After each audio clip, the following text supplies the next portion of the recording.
It's Wednesday night. The New York Theater Barn is live!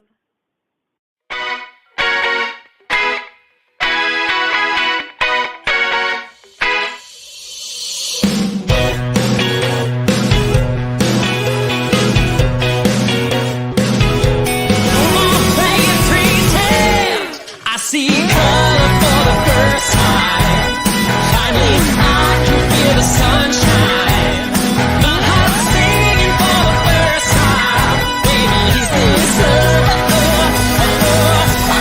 I see color for the first time. Finally, I can feel the sunshine. My heart's singing for the first time. Is this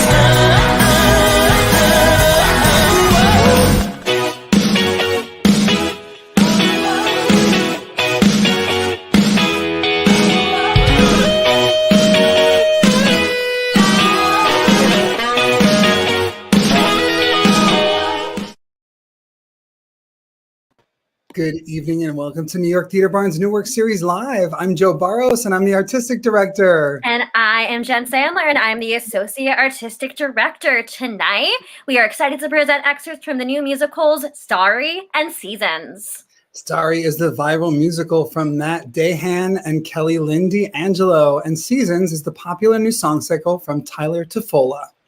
Yes. Sorry, it's from Tyler Tafolla. Live theater. So welcome to the 40th installment of our virtual New Work series. Last week marked a year since our first virtual installment of our New Work series. And to put it lightly, like, we're in disbelief. Proud is an understatement to equate how we feel. And I hope we look this good when we turn 40. Right, Joe? That's right. And we're so excited that Kelly and Matt and Tyler are here for our 40th. Our big 40th. And tonight, like every broadcast, we are simulcasting to Broadway On Demand, and we are thankful for our partnership that we continue with them. That's right. And today we are proud to celebrate International Transgender Day of Visibility. Today we lift up transgender people by celebrating their extraordinary contributions to society. Today we also raise awareness of discrimination faced by transgender people worldwide. Absolutely. With transgender visibility in the U.S. at an all-time high in politics, media, and in sports, today is a day for allies and advocates to show up and show support. Today, we honor the 45 trans and gender nonconforming individuals who were killed in 2020, as well as the 11 trans individuals who have been killed in 2021. New York Theater Barn stands in solidarity with the trans youth of Arkansas. Healthcare is a human right. We also wanted to take a moment to address the horrific and heartbreaking surge in violence against Asian Americans and Pacific Islanders around the United States and in our neighborhoods over the past year. Yes, just this week, we live in Hell's Kitchen right here in New York City, and just this week on Monday, a woman was assaulted down the block from us. So this is hitting home more than ever, and together, it is our responsibility to condemn this hate and celebrate Asian joy, Asian artists, and Asian communities in abundance, and make sure this doesn't continue to happen. Totally. It's about us working together. In fact, the result of what happened in our neighborhood is actually called the bystander effect, where nobody did anything to help this person, including call 911. And the doorman just closed the door on them, it's heartbreaking. And now here to tell us more about how you can support New York Theater Barn is one of the newest staff members, our artistic associate, Pals Mox. Hi, I'm Pals Mox. I'm coming to you from my home in New York City. I'm originally from Seattle, where I began my career as a director, dramaturg, teaching artist, and arts administrator. As a theater maker and lover, I feel fortunate to have the privilege to help tell exciting and untold stories. I'm excited to have recently joined New York Theater Barn's dynamic and exciting team as artistic associate, and to be working closely with Joe and Jen. I am proud to be part of a creative home that makes space for all artists and new, groundbreaking musicals during incubation. The New York Theater Barn family is excited about tonight's original culture-shifting musicals, Starry and Seasons. The company is proud to lift up the work of Matt Dahan, Lynne D'Angelo, and Tyler Tafolla. New York Theater Barn is a 501c3 nonprofit organization, and your gift tonight is tax deductible. Thank you for supporting live theater and the development of original musicals. Enjoy the show.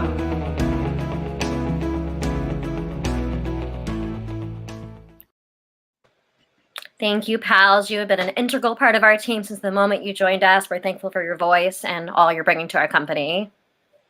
Yes, thank you so much, pals.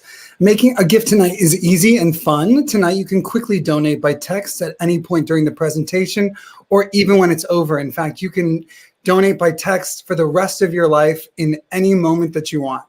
You can. The number to give is 631-710-NYTB, 631-710, and those last 4 digits, if you're old-fashioned, are 6982. And we have it scrolling down the screen now, and you can donate however you want, just like Joe said, website, text, snail mail, whatever you want to do.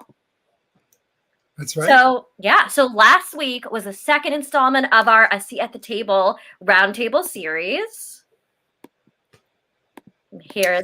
Here's our lineup, and the discussion was focused on women in theater and was moderated by the fantastic woman and wonderful Christine Toy Johnson. We featured Melissa Errico, Anne Harada, Ashley Blanchett, Elle Morgan Lee, Ali B. Gorey, Eva Price, Maria Torres, and Sammy Canold. What a lineup. We couldn't have made any of it possible without our wonderful event partners, Broadway Wine Club, Little Great Bakery, Little Words Project, and Surreal Skincare. So we want to thank them, and we want to thank you, our audience, for tuning in and supporting the work that we do every week. We couldn't do it without you.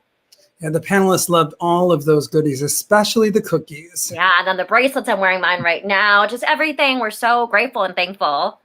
Absolutely. We can't wait for our next roundtable discussion, where we will continue to make space for uncomfortable conversations to be had comfortably. Absolutely. Our most recent New Work series featured the new musicals Anjou, the musical horror tale, and For Tonight.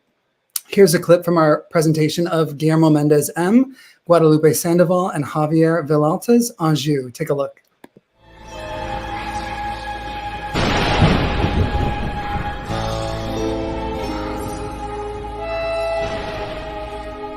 The flesh abandoned in shadows, feeding ravens and rats alike. Embraced with passionate maggots is the heart that you once denied. If you don't tend to your conscience, and from demons you take advice, Behold the signs of our warning. Find what's shredding and slicing and tearing away at your mind. I think the beginning of this idea, it started around the summer last year when we were all stuck at home, craving to create things.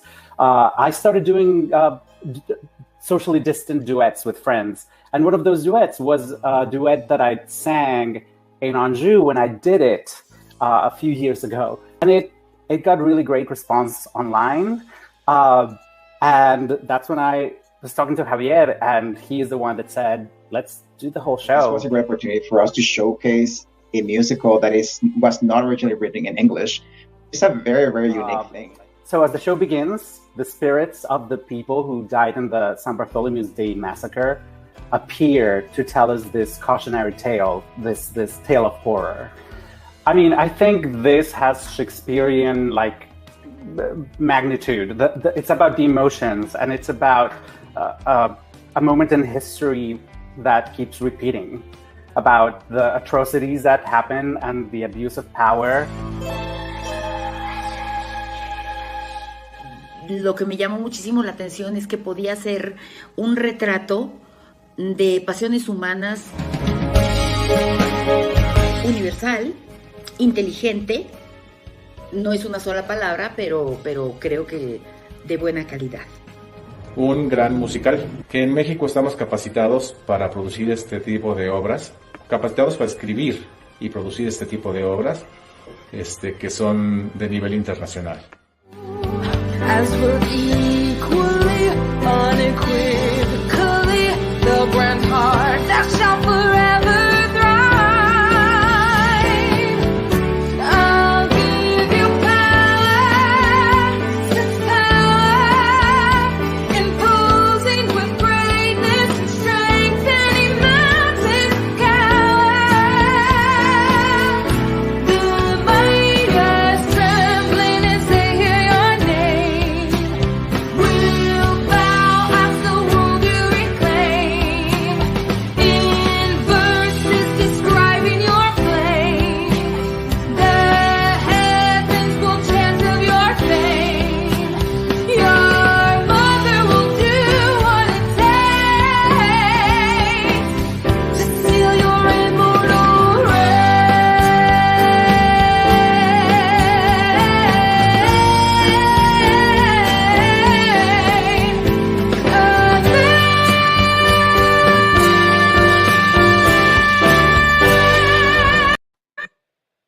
Taylor. I think we've never had a show on our new work series so far that's had that long of a life before it became what it did now. So it fascinates me how long that show has been relevant and how it's newly relevant now. Absolutely. And here is a clip from our second show of our recent broadcast, Whitney Rhodes, Chanel Salcedo, and Spencer Williams is For Tonight. Take a look. Your family's been through so much, and this is something Thomas won't allow. I see how much they love you, but they may not understand the life you found. Nettie will understand. She wants you to be happy, yes, but Thomas, this could break his lonely heart. And there may be no turning back, so please make sure this girl is what you want. So Chanel and I were looking over my great-great-great-grandfather's journals about 8 years ago.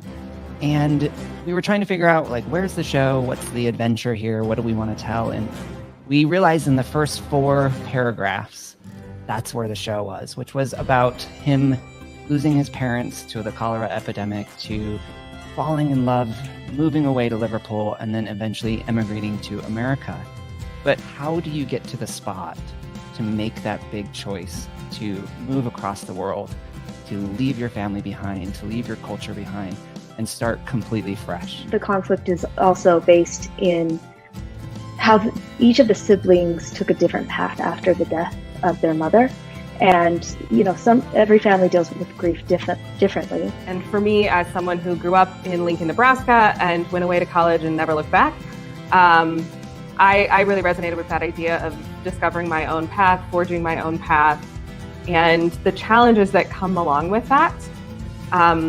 And sort of the ways that you have to navigate the idea of home, and that as you get older, it really becomes a people and not necessarily a place. If we stop for one moment, could this mean the end? And we give in to temptation.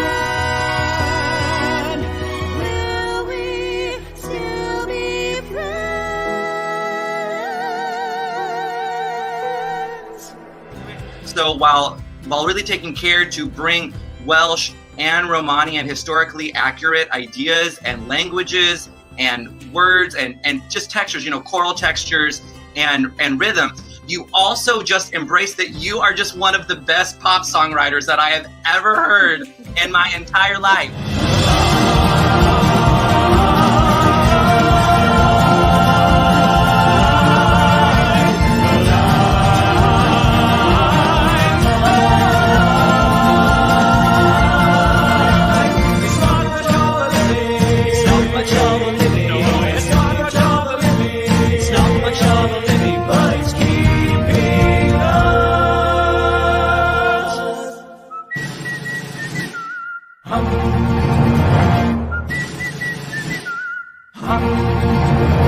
It's not much of a living, but it's keeping us alive.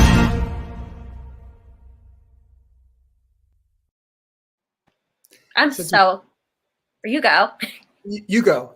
I was gonna say I'm just so excited for their album. You just were laughing at me jamming to that last song. I saw you. You know, it's such a thrilling musical, and I've been so fortunate to be part of that show for 4 incarnations as the director, the New York Musical Festival, Goodspeed Musicals, Michigan State University, and twice now with New York Theater Barn. I can't wait for that cast album, which is coming out this summer. So both of tonight's shows, Seasons and Starry, began their viral journeys in Los Angeles and with first steps of development at the famed Rockwell Table and Stage. Yes, Rockwell has birthed countless other viral musicals, including Cruel Intentions and the fan favorite unauthorized parodies, Clueless and Home Alone. Recently, Rockwell announced that it has closed its doors forever, and this is an unfathomable loss for the LA theater community. Live theater is incredibly important to our country's recovery, and it breaks our heart every time we see a venue shutter. Thank you, Rockwell Table and Stage, for all you've done to lift up artists and incubate new work. Now, here is a look at Seasons and Starry's developmental journeys at Rockwell Table and Stage.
So thank you to the team at Rockwell Table and Stage. You know, it seems like one door is closing for you, but your work is really just continuing because it's lifted up so many incredible people. I mean, that footage to see the two shows in different stages of development, but lifted up in unique ways that would serve both of them is just really exciting. Well, now let's get started. The new song cycle, Seasons, is about 6 friends who will go through the milestone moments and seasons of their lives over the span of 6 years.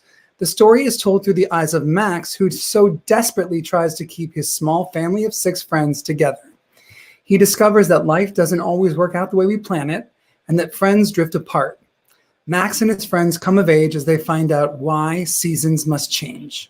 Wow, and now joining us from his home in Los Angeles is creative mind behind Seasons, Tyler Tafolla. Hello. Hello. Hi, guys. Thanks for I feel having like me. it's such a long time coming that you're finally on this broadcast because we've been hearing about your show for so many months now. I know it's been a fun journey to get here, and we've made it. It's awesome. We did it. We did it, Joe. We did it, Jen. We did it. Now we did it, Tyler. So, Tyler, you are a Los Angeles-based writer, performer, and director. Your other musical in development is Scott Robbins and the Traveling Show, which follows a young con man passing himself off as a world-famous musician to join a traveling circus and make a better life for himself. Sounds like The Music Man meets Ted. The little Greatest Showman put in there, too. Totally. With everything, yeah. Your work has been developed with Rockwell Table and Stage, Hillcrest Center for the Arts, and New York Theater Festival's Summerfest. And now I've had the great privilege of getting to explore material from Seasons with my students at the Right Way, my students at the New York Conservatory of Dramatic Arts, and students in my private studio. So Joe is your hype man, is what he's trying to tell you. Yes. I love it. I'll take it. Additionally, we have not yet announced a date, but Theater Barn Records, our new imprint of Broadway Records, will be collaborating with Broadway Records on the release of an album of Seasons. It will be remixed and remastered from its original release, and we'll let you know more about that soon. But we know people need to know, more people need to know about Seasons, because I believe that the show is going to be licensed and produced and performed all over the world. Absolutely. And this is a world premiere announcement. So you heard it here first. A new album of Seasons is coming out. Woo! So Yay! exciting. I'm so pumped. This team is amazing. I've been talking with them for a long time now, and it is just like, it's so exciting to finally talk about it now with everybody. Awesome. Well, yeah. So let's talk about it a little more. What inspired you to write such a dynamic and eclectic song cycle rooted in friendship, love, and heartbreak? Well, like you said, I had written a musical, Scott Robbins and the Traveling Show. I had been workshopping and pitching it here and there. Wanted to write something a little more, a little smaller, a little more, scaled back. I had been working on writing songs here and there. I had been doing a one-man show at Rockwell, which is how that kind of all got started. And was showcasing all these original songs. They didn't have a through line yet, or, any sort of structure yet, but they're all good songs. And I realized halfway through writing them is like, these all, you know, hit key moments in people's lives, you know, falling in love and out of love, chasing careers, starting families, and all that kind of stuff. And I was like, I might as well, you know, since they all have this theme, I might as well, since it's all about, you know, the different seasons of our life, let's turn this into a song cycle. Let's have some fun with it. Because I like I said, I wanted to, you know, do something a little more scaled back with a smaller cast. And that could be that the story could be told throughout just the music. So that's kind of where it'll come to be. And I think what's so exciting about song cycles is they have a through line, but at the same time, they are their own thing too. You know, they can be a song on their own. You know, we have right now this Ready for Love remix that's like burning up the internet from Edges, and it's like its own thing now, but also it's from Edges. So I think your songs can live on as singles, but also be part of this greater story.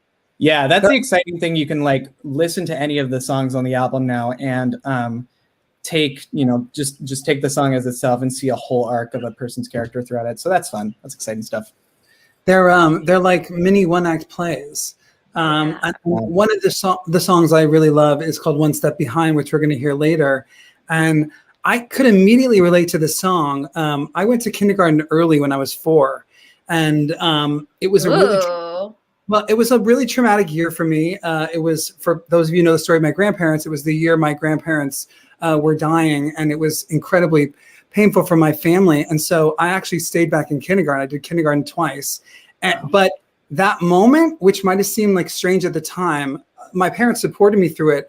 And I always feel like I was given this gift to have an extra moment to examine how to continue my life. And so One Step Behind, I immediately identified, because the lyric is, you're always one step behind, but you're one step ahead.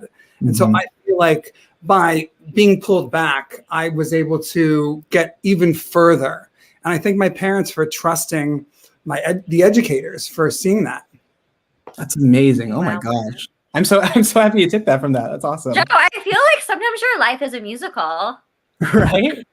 Well, I think what I love about like what Lin-Manuel Miranda said in a documentary that I saw recently, he said, musicals are about us, you know, and musicals can be about anything. And I think there's so many incredible themes in Seasons. And even when we were talking about it with Van over at Broadway Records, we were saying, you know, this is the modern Songs for a New World. This has that feeling.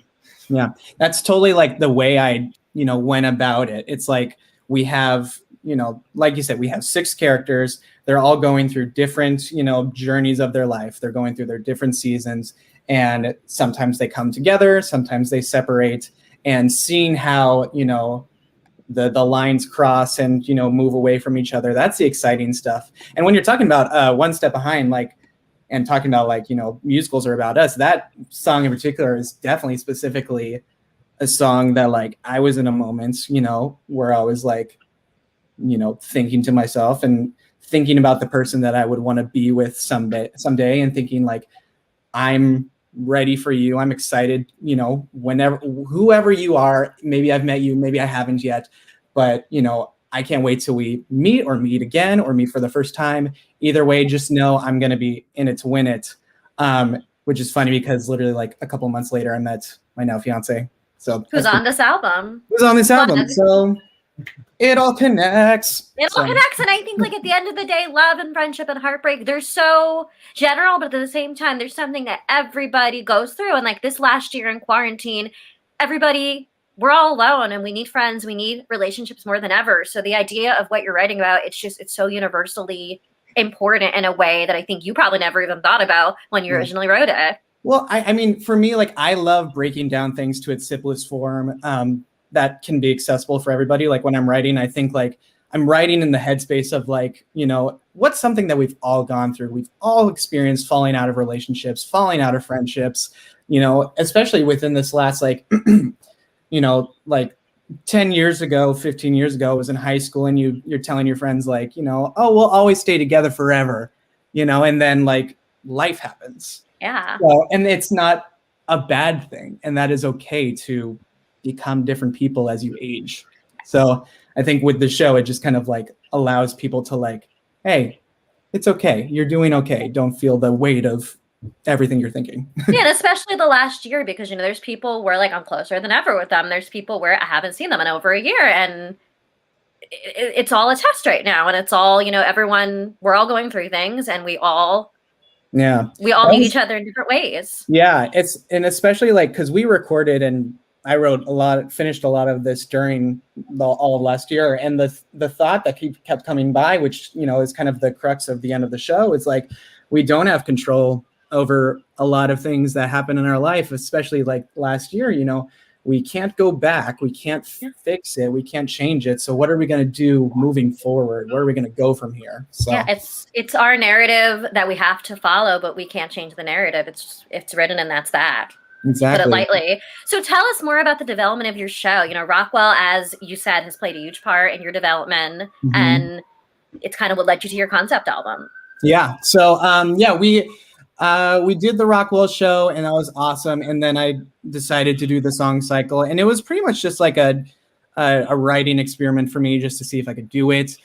Because prior to that, I did a full book musical. So I was like, can I tell a story within, these 10 songs or whatever. But I did exactly like you're saying. I went back to like, Edges and Songs for a New World, or like the last 5 years, and seeing like, what's the structure of that? How can I use what's come before? Because I'm always, I'm a nostalgia junkie, and I just take from what's come before, and because it works. And seeing like, how can I take the good things that have already come before and create something new out of it that is relevant to the world that we're living in today. So the show was finished, and we were going to do a production of it in Southern California back in like February, or I think it was March 2020. We were going to do auditions and stuff like that and do it that summer, and then everything. So, but again, in the same like, in the same spirit of the show, it's like, okay, where are we going to go with this? What are we going to do now? And I was like, I might as well do an album, because I still wanted these songs out. And it was the perfect time to get, to work with artists that like I wouldn't have been able to work with prior because of everything. Like we got Mariah Rose Faith on it, who's awesome, and has been such an advocate. You had a Dante Carter, you had Dylan Clenna, you had so many great people. Lizzie Oakley, like it was a dream. It was awesome. So like, and we were all in our rooms just wanting to create something. So it was like, just the perfect time. Absolutely. And that's been a lot of this year, just in our rooms trying to make our What We Can all be together. Mm-hmm. So what is the first song we're going to hear tonight? I believe it's More Than This. It is. Yeah. So this is More Than This. This is the character Sandy, who is starts the show at a very different place than she ends it. She has plans of traveling the world and getting out of her hometown and doing all these things, and then she finds herself a single mother trying to make sense of this world that is, crumbled around her. And she comes to a point in by the end of the song where she realizes like, this is all I've ever wanted. This kid, this life that I have, this is what I'm going to put all my, effort and attention into, because it's giving me the most joy. And all I wanted is, joy and someone to love. And that's like, what she discovers by the end of it. So it's called More Than This. I hope. And who is singing it? Your fabulous fiance. Yes. Megan Kermodo Monroe, soon to be Tafolla, which is pretty rad. And she's the best. And yeah, she sings beautifully, and I hope you guys just, fall in love with her. Hear More Than This.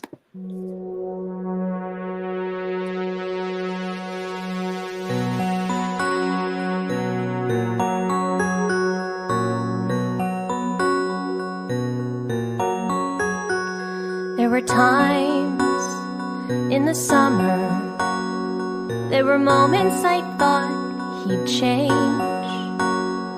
But the seasons come and the seasons go, and the seasons rearrange. Soon my time got more busy, full of errands to keep life on track. Walk the dog, clean the kitchen, try my best not to keep looking back. Though your choice was right, still the days are long. Till you're kicked to the curb, thinking where you went wrong. Now I'm trying to find a little peace of mind to stay strong. I just thought there'd be more than this.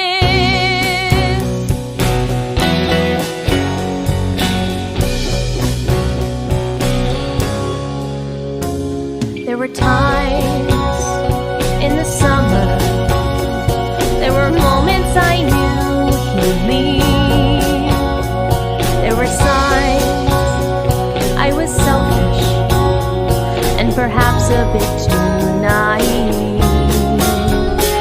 Now we're friends, have opinions, and it feels like they've taken a side. So wipe the tears and take a deep breath. Try your best now to swallow your pride. They can say what they want, they're not out on their own. And the one without fault, well, they can throw the first stone. Now I'm trying to find a little peace of mind while alone. I just thought there'd be more than this.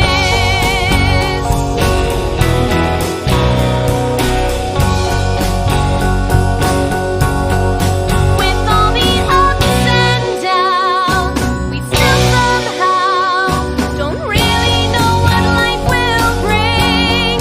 Still we keep searching for something more to what it all must mean.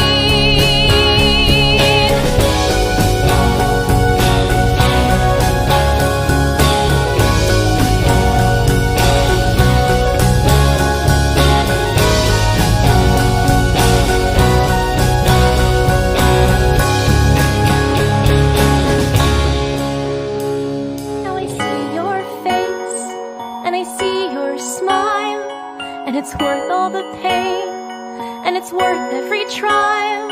I have started to find a different peace of mind that's worthwhile. Yes, I see your face, and I see your smile, and it's worth all the pain, and it's worth every trial. And I've started to find a different peace of mind that's worthwhile.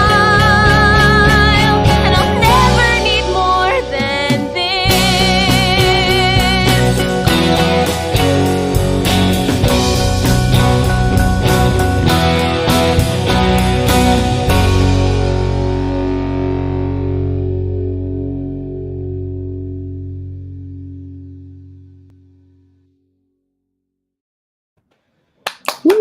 Such a Awesome. great song, and I can tell you from experience, children across America are starting to sing that song.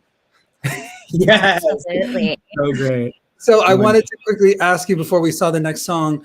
Starry has been a big sibling to Seasons. Tell us what it's been like to have the support of Matt and Kelly. Oh, their team is just the absolute best because, yeah, a lot of the team that that recorded with us and shared a lot of stuff with us. They're from the Starry family too, so it's just kind of a cool little collaboration that we've been doing together. And we've been me and Kelly and Matt have been talking back and forth, just about our experiences and how we've tried to navigate this new digital way of making new musicals, which is pretty crazy because it's getting more and more hard for original things to come out, at least from my experience. And that's just a state of the world. There's way more, media and things to consume now. So it's a lot harder for, original artists and original writers to, find their audience right now. So little things like, the things we did at Rockwell or the things we're doing now, it's just it's giving, writers and artists a stage to stand on, which is pretty awesome. And the more we can all come together, either on the internet or together, however, that's going to be the way that original art is going to keep on happening. Because if not, we're going to continue getting, a lot of the same stuff, which I want to hear. I want to continue to hear new stuff. I want give us more to see, you know. And fun fact, today was the first time you ever met Matt or Kelly, like face to face. That wasn't an email. So I love that this brought you together. Yeah, it's like it's things like this, you know, especially right now because of COVID and everything, where we're having, you know, less and less of an opportunity to, you know, meet face to face and see each other's shows, you know, like we said earlier, like Rockwell is gone, and there are few places really that are, you know, like I said, being able to elevate new work. So stuff like this tonight is like really precious to me, and that's really exciting that we get to, you know, be in a live stream room like this and, you know, sharing each other's new work. That's pretty cool. Absolutely. Well, this next song is One Step Behind, the song I was telling you about before, or telling you that I've lived before, and you're going to be singing it. And my dad actually texted me during the last song saying, that was a great analogy. And I said, thanks for being a great parent.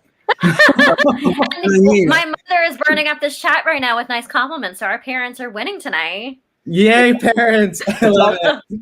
It's all about support. And great parents. So I did sort of set up One Step Behind, but did you want to tell us a little bit more about it from your perspective? Yeah, sure. So yeah, it's around the end of the show. It's our 11 o'clock number. Max, one of the main characters, he's kind of our narrator throughout this whole thing. He's at a point where, you know, the six friends have all kind of like, you know, gone their own separate ways, gone their own journeys of growing up and all of that. And he's kind of in a space where he doesn't know what the next step is. He doesn't know what path to take, where to go. And he has been burned a lot from past relationships and all that kind of stuff. He's gone through the ringer and a lot of that stuff. So he's at a point where all he can do now is just, you know, just sit and think about what it's going to be like when he finally gets to the point where he's with somebody he loves, where he is in a point of his like where he loves, where he, you know, loves the person he is, all that kind of stuff. And he's just imagining in his head how amazing that's going to be. And it's a song of hope, you know, in the sense of like, you know, it's not there yet, but I know it's going to be this. I know it can be this, and I'm excited when it happens. So. Wow, and you are singing this, and you normally don't sing this song, so this is a big treat for everyone. Yeah, pretty rad. You get some Tafolla pipes tonight. There you go. So here's One Step Behind.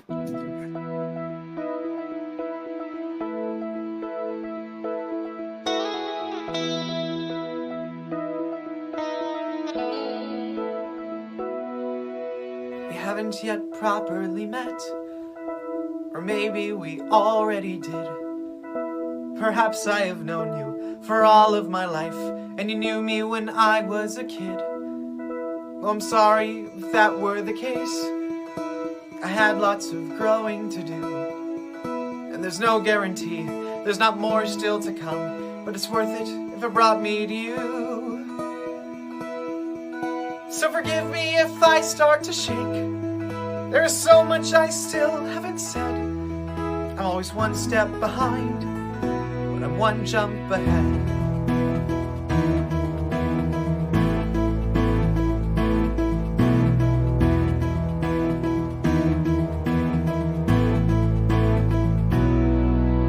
This life has no sure guarantees, with its twists and its turns down the road. But I'm a team player, and once we're a team, I'll be with you to lighten the load. I don't know yet the things you have gone through. As for me, I have gone through it all. And I think we deserve something good in our lives, where we'll never let each other fall. I'll admit I'm not always too smart. I can get pretty sick in the head. I may be 2 steps behind, but I'm one jump ahead. I wish I had more to offer. Even still, I can promise you this. You will have a long life, and you won't go unloved, and your mornings will start with a kiss. You'll have married a hopeless romantic who loves his city, his family, and home. And you don't have to go through this life thinking you have to go through it all on your own. I still don't know if you exist, or if it's a hopeless romance, but I don't want to go through the rest of my life without taking that chance. I've never been much good at patience, but in life, if you're wanting to thrive, you have to go through it, the good and the bad. That's just part of being alive. I can't wait till the day that we meet, and you're not just a hope in my head. I'm always one step behind, and yeah, I may be 10 steps behind, but for you I'll take 100,009 jumps ahead.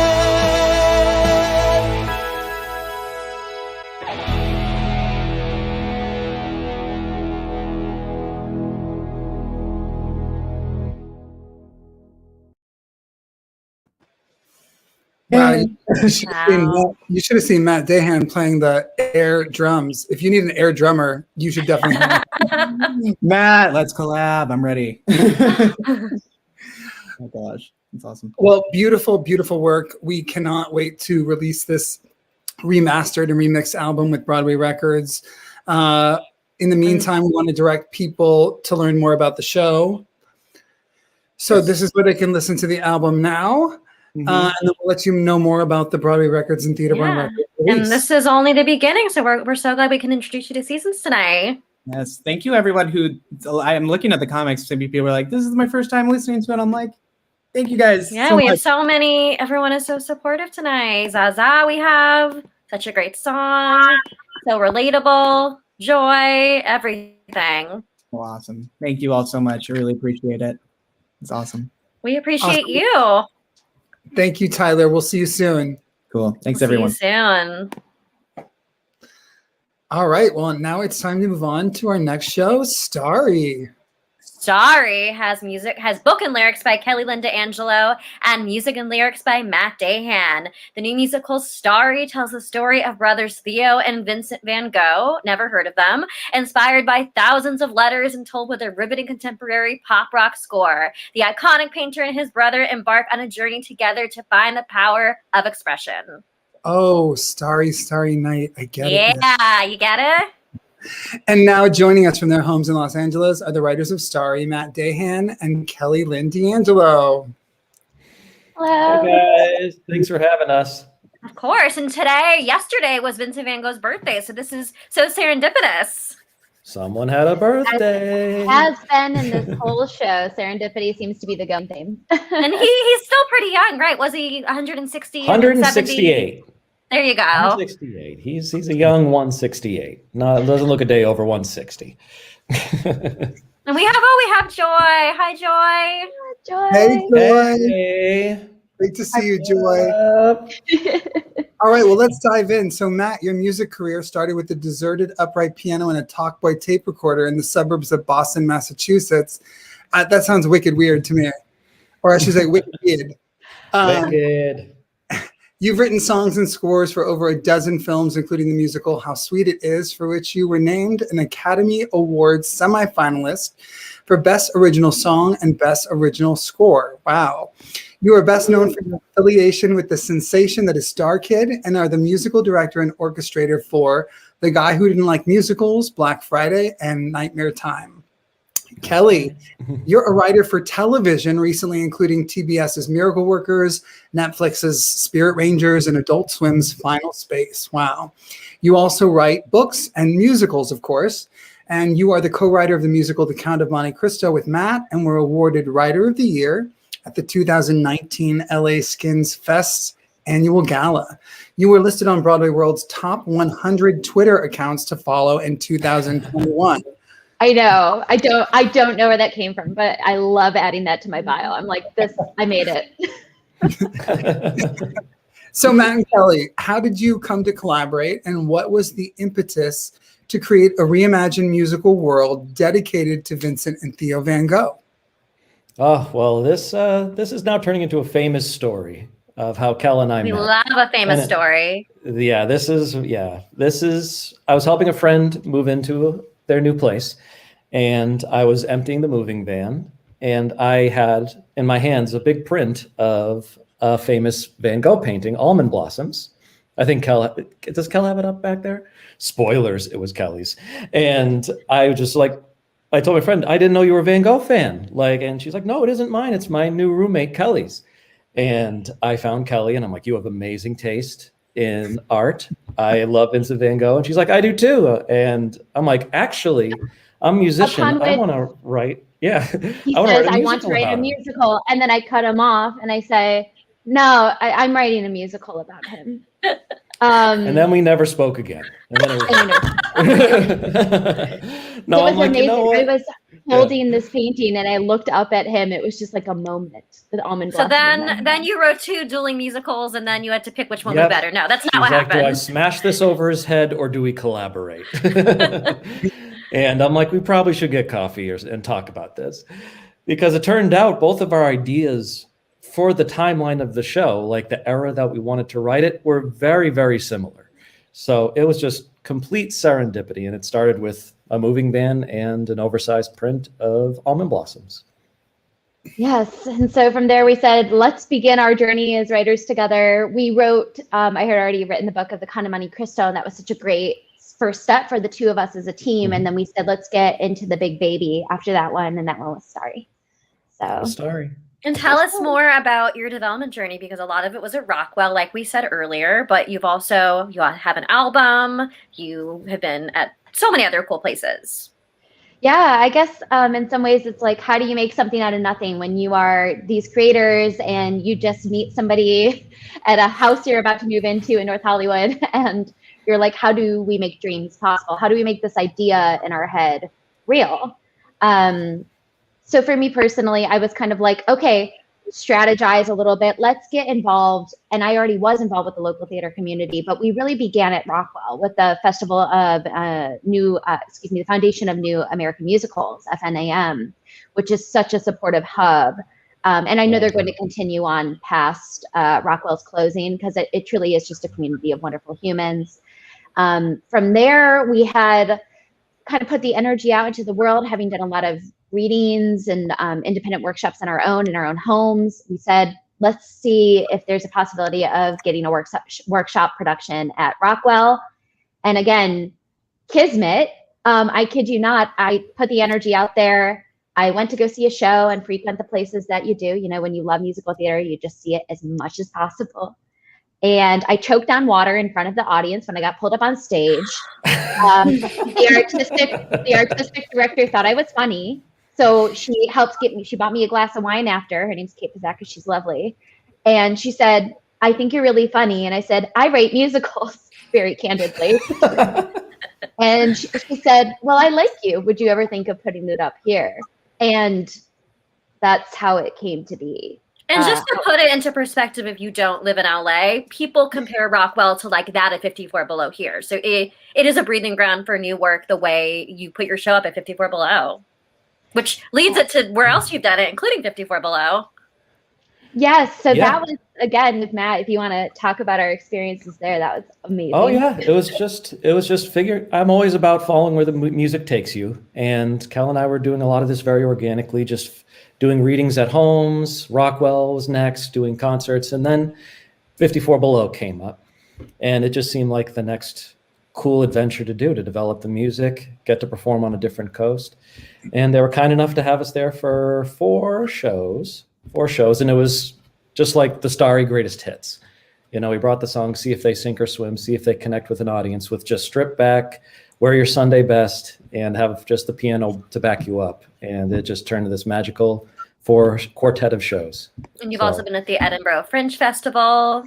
Yes, we decided to kind of dip our toes, because we have what we brought to 54 Below was kind of like what Tyler did, which was a song cycle of the show, where we inserted the letters that inspired the actual narrative of the show in between the showcase. So it kind of feels like a song cycle. And we brought that to Edinburgh to just kind of get it up on its feet and see what it's like out there too. Because we love everyone from around the world. We have this amazing audience.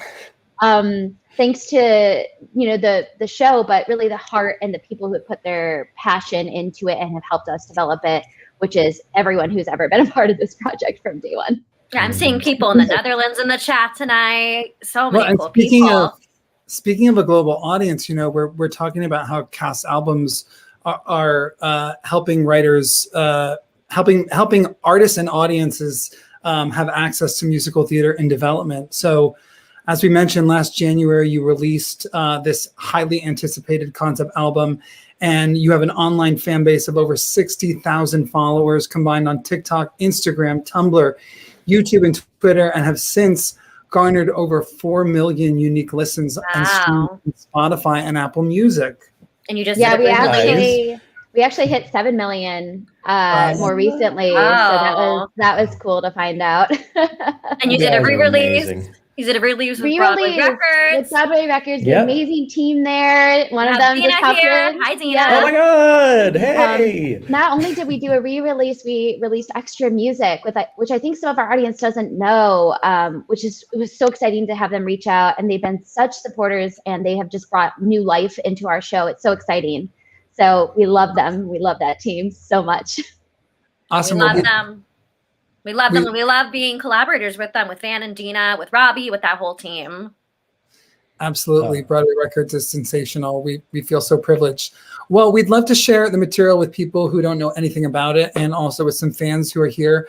So tell us a little bit about our first song, Sunlight and Storms, performed by Kelly. And I think what's exciting about tonight is the two of you don't normally perform your song, so this is a big treat for your fans. Oh, this is big. I mean, usually, I did it for you guys. Yeah, usually the versions of us singing are just for the demos, for people to, like, the singers to get used to it. So this is a treat to get to pull the songs off the page like this for everybody. Yes, we wanted to make this a special occasion. So, and it felt like intimate and a great way to kind of extend our heart out to you guys. This show and this song in particular is a pretty important moment in the show. It's in the second act. And this is when Joe is a part of, and Joe is Theo Van Gogh's wife. And again, this story is a very beautiful story that we're very excited about telling. But it's at the point where she is kind of trying to extend her hand out and say, I'm a part of the family and I'm here and I love you. So it's this moment where she steps up to the plate where Theo is failing. So it gives you a little glimpse. So here is Kelly.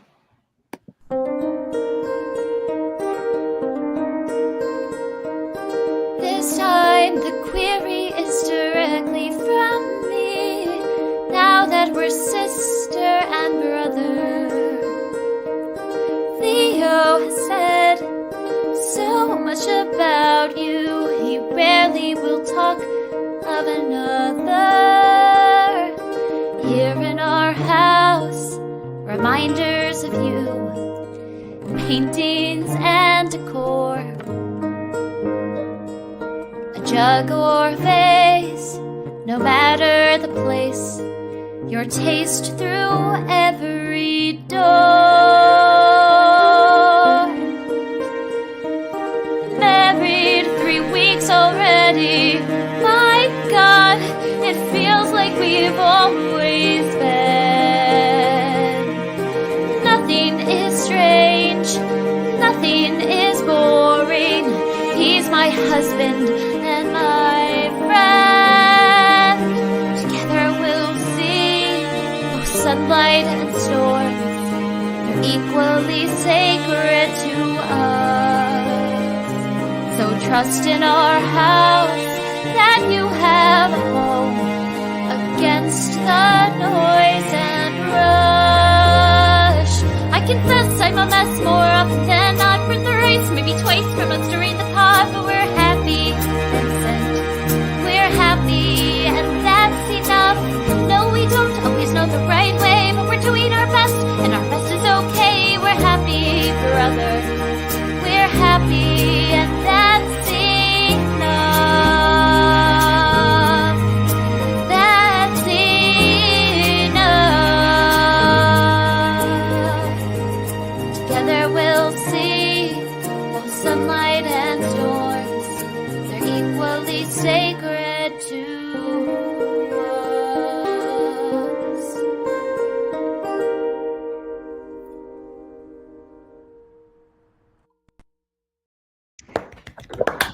That was beautiful, Kelly. I'd love to see Kelly in the show. Yeah. Come on now.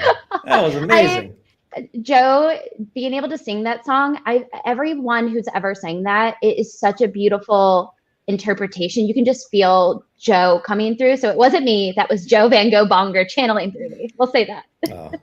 Joe is just, that's one of my favorite parts of the show, is just kind of introducing Joanna Bonger, the wife of Theo, absolutely remarkable woman, to the whole zeitgeist of the Van Gogh legacy, because she deserves, I believe, to be on the same level as Vincent and Theo, because how she not only preserved the legacy but proliferated it. Now, she was an absolutely stunning, brilliant woman. I could spend the rest of this night talking about her. I think she needs a spin-off musical. A fan club, just a Joe fan club. How do you think Joe and Vincent and Theo, they would feel about you making a musical about their life? Do you think they would be excited about it? Do you think they'd be proud that you immortalize them this way? It's interesting, like whenever you do a biopic musical like that. Well, I think Joe would like it. I don't know. I don't know. See, that's where I get nervous. Vincent would hate it. Vincent would be so mad at me. It's funny because I think that he would say something along the lines of like, I love the fact, maybe it's not even the art, but it's the heart of the art that he would love, because we have taken the spirit of his approach in art and applied it to the musical and our approach to the musical. He was on the fringe. He was an outcast. He wanted to break the barriers, break the mold, and try new things, and really try to experiment with how things could be presented to the world. And I think that we have tried to do that every step of the way. So I think in his honor, he'd be very happy. But then again, he would probably have a lot of opinions. He would have so many opinions. Oh, well, I think we need to keep remembering them. You know, I don't know what kids today are doing with Vincent Van Gogh, but I remember in like first grade, I had to make my own Starry Night and like in art class. And I hope kids get to do that still. Like, you know, we need to know who these people are. We need to study painters, and we need to know everything in art. Yeah, and what art has to offer to us. I could talk about that all day because I have a degree in art history, and I wrote my thesis on Impressionism and post-Impressionism. So it's a part of me that I care a lot about history, and I care a lot about the truth of history and the vibrancy of history and how it echoes to today, how everything in the past is just as much as it is in the present, and how it defines us and what we know now. So every time we're in New York, Matt and I try to go see the Starry Night in person. And if you ever have a chance, I hope you guys get to see it too, both you as the artistic directors as well as our viewers. So. Is that the only place that you can see Starry Night in the world?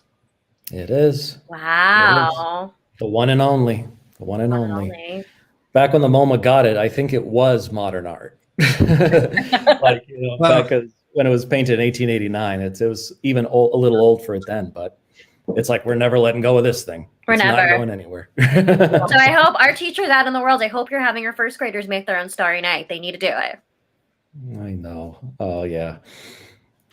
No, well, speaking of Starry Night, the next song is called The Starry Night. So why don't you set that up for us? Okay. All right. So at this point, this is also our 11 o'clock number.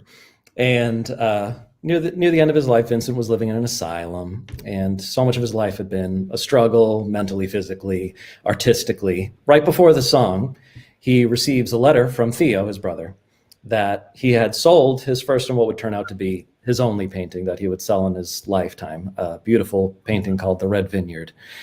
And after reading this breakthrough, it in the letter becomes secondary to the way that Theo affirms the bond that he has with his brother. He spends the rest of his letter talking about looking ahead, living the lives they've always dreamed of. And at that moment, Vincent has an epiphany.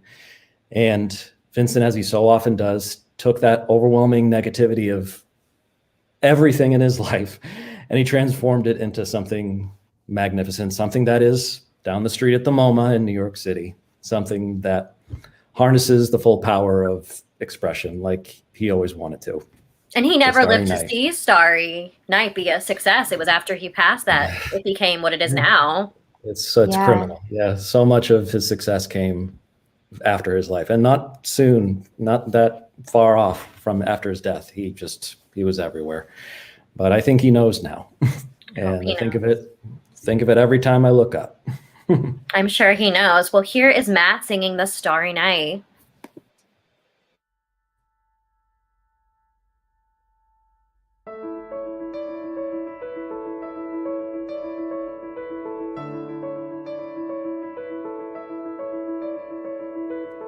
Now it appears, after clouded mornings of obscurity, it brought me here to prepare a palette for infinity. When the sunlight fades away, the fragments of the day glitter like smoke through a kaleidoscope. The sight of the starry night makes me hope. It's clear to see the night uncovers richer colors than the day. If you look carefully, you'll notice there's no darkness, no black or brown or gray. The sky is full of light, swirling in spirals bold and bright, circling through its golds and greens. The sight of the starry night makes me dream. God, let my brushstrokes become interwoven, keep me alive, clarified and unbroken. Let me ascend into steady emotion, give me the strength against all my erosion. Are these the colors of my legacy? When what's hanging on a wall is the only thing that's left to me, do the answers wait for us afar until death takes us up to a star?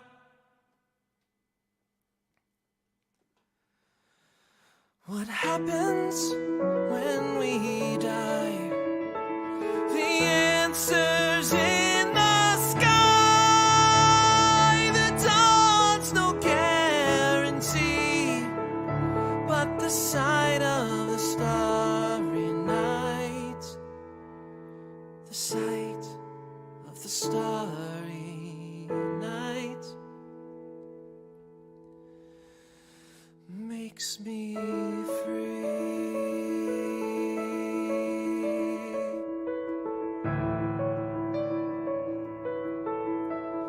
It makes me free.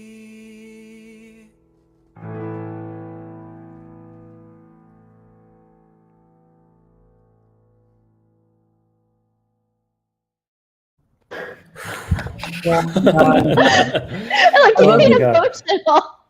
I love This the chat metaphor. is all crying. Look at this chat. I love the metaphor. It's the sight of the starry night sets me free. This idea that you look up and the stars and the sky are a symbol of the infinite possibilities of your dreams. I just love that. Yes. Yeah. Matt, And the it's sight Matt, of the you need to starry night stop makes me coming- dream. Someone says, Matt, you need to stop coming for my soul here. How dare. I had to do it. I had to go hard for Vincent's birthday, okay? It There you doesn't happen. go. The once a year thing. I had to go ham on it. Also, I love that turning point in the song where you talk about the brush strokes. It's so beautiful. And, you know, there's so much about this show that is why I love Sunday in the Park with George. But Sunday in the Park with George can be, as genius as it is, can be a bit cerebral at times for me personally. Which is perfect for Sarah. Which is perfect for Sarah because he was a cerebralist scientist. He didn't even call himself a pager. He called himself a scientist. Scientist. So it's perfect. Totally. So this is something totally different, totally unexpected. And like I was telling you in rehearsal yesterday, it feels like the score should be, you would expect the score to be this period thing or something totally different, but this is exactly what it feels like it should be when you listen to it. But it translates to who they are, Vincent and Theo as people so much, though. Yeah, that's exactly right. I mean, that was one of the things that Kel and I wanted to do. It was to challenge people with this stuff. Because one of my favorite things to say about Starry is most people, when they think of painters, they think of crusty old dudes, at their easel, slaving over every single brushstroke. But at the time, Vincent was 33, Theo was 30. Emile Bernard was 19. Emile Bernard was 18 or 19 years old. 19. Toulouse was 22. These are young people in this explosive city during a vibrant time in history. It felt very appropriate to kind of have that juxtaposition of like this super modern, young, energetic kind of music during this huge period of discovery, and just challenge that notion that no, these were not a bunch of crusty old dudes behind their easels. These were alive. Explosive, brilliant people. They were alive. They they were testing different corners.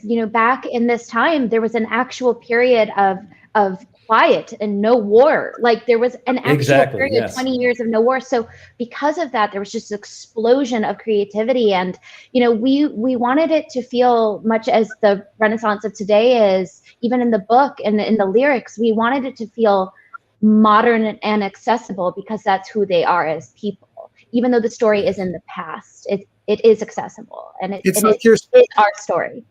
It's like your show is an electric guitar or an electric cello in a harpsichord world.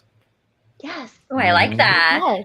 Yep. Yes. That's kind of what Vincent was. I also want to acknowledge, we keep seeing Joy in the chat. Can you tell everyone who Joy is? I just want to thank her because she's so important to what everyone you're all doing. Joy is an amazing friend who I've known for a long time, who became a part of Starry's heart and Starry's core at the very beginning stages. She has been our right-hand woman, our producer. She's connected us and she planted the seeds for 54 Below. She's planted the seeds for so many wonderful things to happen. So please, Joy is a fantastic person. You're going to know a lot about her moving forward, and we're just so grateful to have her. So we love you, Joy. Absolutely. We love you. We love you, Joy Tenenberg. Well, thank you both, Kelly and Matt. We can't wait to see more from your show, and we want people to know where they can go and learn more about Starry. So we're going to flash that on the screen right now. Here we go. Starry.com. And also check out Broadway Records. Get them plug them. Yeah, Broadway Records. Awesome. Thank you both so much. Oh, thank you. Appreciate you. Thanks for having us. Thank you for having me as somebody who's from upstate New York and the Six Nations people. I just wanted to say hi to my tribe and my family from up there too. So awesome. Thank you, Kelly. Thanks for that. Thank you both. We'll see you both soon. See you soon.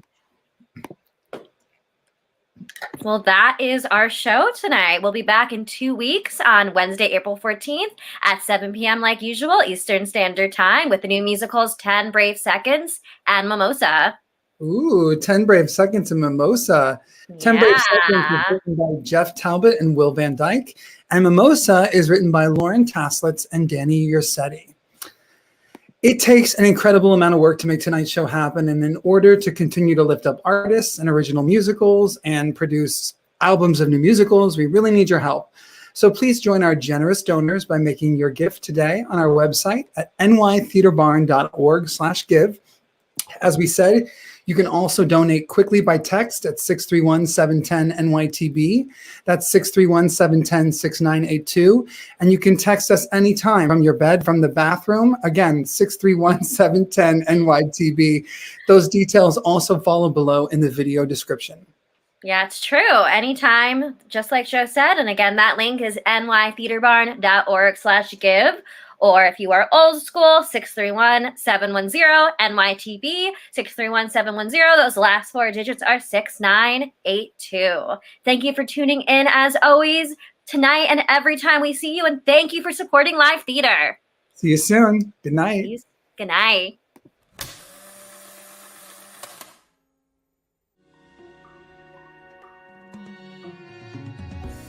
New York Theater Barn gave me a vital platform for showcase and development at an early point in my career. And then they continue to invite me back, simply asking, hey, what's new? I'm very grateful to New York Theater Barn for their ongoing efforts to support artists and development. I was fortunate enough to work on a musical there, and we did a reading, and we had never heard it before. And what we learned from that reading and the notes we got from Joe were invaluable. And thank God for the New York Theater Barn. New York Theater Barn's New Work series was our first creative endeavor of the pandemic and our first experience with virtual theater. It set the bar for live stream presentations, not just for us, but for new musical theater development across the country and the world. You should support places and organizations like the New York Theater Barn because there's really nothing like it in the country. I mean, they incubate new musicals and discover new emerging writers and focus on playwrights of color. It's pretty incredible, and I'm so honored to be a part of the New York Theater Barn family. I urge you to donate and support them because they're a great theater company, and I expect to be able to see more from them soon. So congratulations to New York Theater Barn on what you do, and don't forget, people, donate to them.